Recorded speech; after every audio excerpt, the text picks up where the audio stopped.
গ্রামের নাম চাঁদপুর। সেই গ্রামে একজন চোর ছিল। চোরের নাম কানু। সে বাড়িতে বাড়িতে চুরি করে বেড়াতো। দিনের বেলায় সকলের বাড়ি ঘুরে ঘুরে ভাবতো যে কার বাড়িতে চুরি করা যায়। আর রাত হতেই সে বাড়িতে যেত এবং সেই বাড়ির সব কিছু চুরি করে নিয়ে চলে আসতো। বুঝলে গিন্নি, এখন গ্রামের সকলেরই টাকা পয়সা হয়েছে। যার বাড়িতেই চুরি করছি তার বাড়িতেই দেখছি অনেক টাকা। তাহলে তো ভালোই, তুমি চুরি করে নিয়ে আসবে এবং সেই টাকা দিয়ে আমরা দুজনেই আরামাইশ করে খাবো। হা হা হা, তুমি ঠিকই বলেছো গিন্নি। পরিশ্রম ছাড়াই আমরা এখন আরামায়েশ করব শুধু। তুমি চুরি করে নিয়ে আসবে এবং আমি মোড়ল মশাইয়ের কাছে গিয়ে এমন ভাবে বলবো যে সে কখনো বুঝবেই না যে আমাদের বাড়ির ভিতরেই চোর রয়েছে। সে ভাববে চোর হয়তো অন্য কেউ। পরদিন সকাল হতেই কানু বেরিয়ে পড়ে এবং খুঁজতে থাকে যে কার বাড়িতে টাকা পয়সা চুরি করা যায়। হঠাৎ তার চোখ পড়ে একজন কাঠুরিয়ার ওপর, যে অনেক টাকার কাঠ বিক্রি করে তার বাড়িতে ফিরছিল। কানু তার পিছু পিছু যেতে শুরু করে। তার পিছু পিছু গিয়ে কানু তার বাসা দেখে আসে। রাত হতেই কানু সেই কাঠুরিয়ার বাড়িতে চুরি করতে পৌঁছে যায় এবং বাড়ির সমস্ত টাকা পয়সা, সোনার দানা ও তার স্ত্রীর গহনা চুরি করে নিয়ে চলে আসে। পরদিন সকালবেলায় সেই কাঠুরিয়ার সাথে গ্রামের কিছু ব্যক্তি মিলে মোড়ল মশাইয়ের কাছে চুরির ঘটনা বলতে যায়। সেই দলের মধ্যে সেই কানু চোরের স্ত্রীও ছিল। মোড়ল মশাই, আপনি আমাদেরকে বাঁচান। আমাদের গ্রামের সবকিছু দিন দিন চুরি হয়ে যাচ্ছে।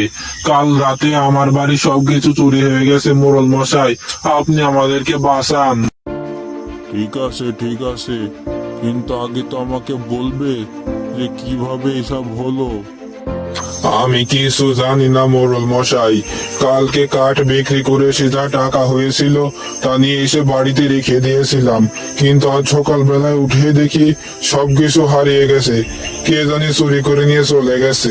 তখন তাদের মধ্যে থেকে কানু চোরের বউ বলে ওঠে, মোড়ল মশাই, যেভাবেই হোক আপনি আমাদের এই গ্রামের চোরকে খুঁজে বের করুন, নয়তো আস্তে আস্তে সকল গ্রামকেই চুরি করে ফেলবে এই চোর। আচ্ছা ঠিক আছে, আমি দেখছি কি করা যায়। এখন তোমরা সকলে বাড়িতে যাও, আমি ভেবে দেখছি কি করা যায়। এরপর গ্রামের সকল ব্যক্তিরা তাদের বাড়িতে চলে যায়। শুনছো, মোড়ল মশাইয়ের কাছে গিয়েছিলাম যে আমি এমন ভাবে বলেছি যে সে কখনো সন্দেহই করবে না যে আমাদের বাড়ির ভিতরেই চোর রয়েছে। সে ভাববে হয়তো অন্য কেউ চুরি করেছে। বাহ গিন্নি বাহ, এই চোর জীবনে তোমার মতো একটা স্ত্রী পেয়ে আমার জীবনটা সার্থক হয়েছে। আচ্ছা ঠিক আছে, এখন এসব বাদ দাও, চলো দুজনে একটু খেয়ে নিই। এভাবেই কানু প্রতিদিন রাতে গ্রামের মানুষের বাড়ি থেকে টাকা পয়সা চুরি করতে থাকে এবং গ্রামের মানুষজন যখন নালিশ করতে যেত তখন তার মধ্যে থেকে তার স্ত্রীও এমনভাবে বলতো যেন তার স্বামী কোনো কিছু করেনি, তাদের পরিবারে কেউ কিচ্ছু করেনি, হয়তো বাইরে কেউ এসে চুরি করেছে। বুঝলে নায়েব, খুবই টেনশনে আছি। গ্রামে যে হারে চুরির সংখ্যা বাড়ছে, কিছুদিনের মধ্যে তো সমস্ত গ্রামই লুট হয়ে যাবে। জমিদার মশাই, আপনি অনুমতি দিলে আমি আপনাকে একটা বুদ্ধি দিতে পারি। আচ্ছা ঠিক আছে, তোমার বুদ্ধিটা তো আগে শুনি, যদি ভালো হয় তাহলে তাই করব। আপনি একটা কাজ করতে পারেন। আপনি সমস্ত গ্রামে রটিয়ে দিন যে শহর থেকে আমাদের গ্রামে একজন লোক আসছে, তার কাছে নাকি লাখ লাখ টাকা আছে এবং সেই টাকা দিয়ে আমাদের গ্রামে ব্যবসা করবে। সেই ব্যক্তি কিছুদিনের জন্যই আমাদের এই রাজপ্রাসাদে থাকবে।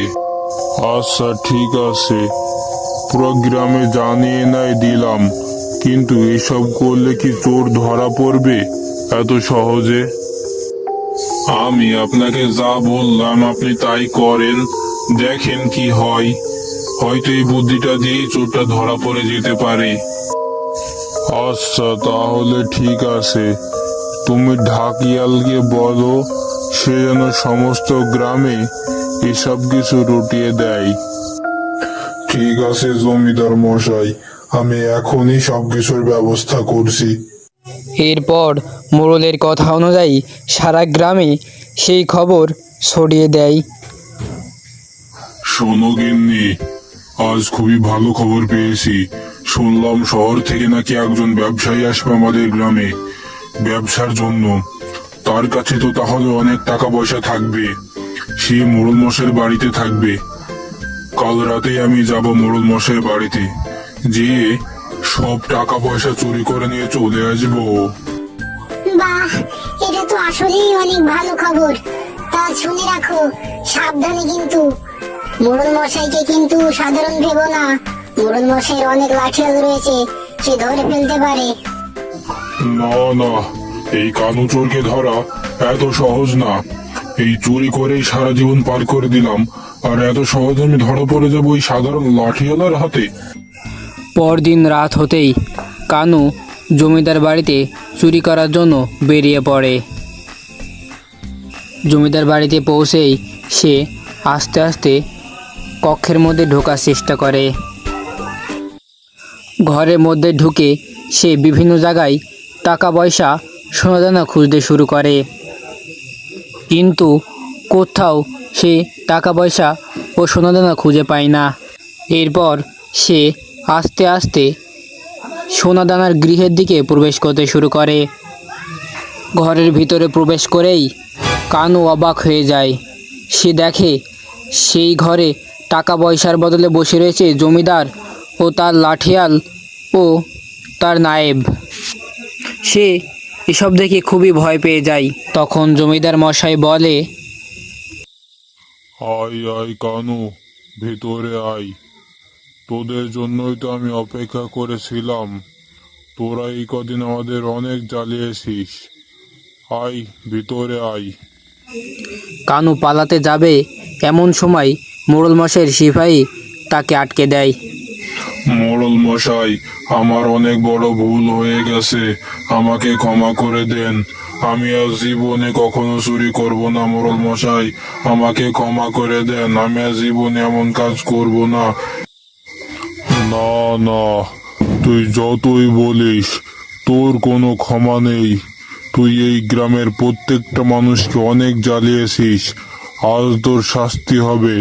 তোর কোনো ক্ষমা নেই। তুই সম্পূর্ণ গ্রামের মানুষকে জ্বালিয়েছিস, সকলের টাকা পয়সা সোনা দানা চুরি করে বেড়াইছিস।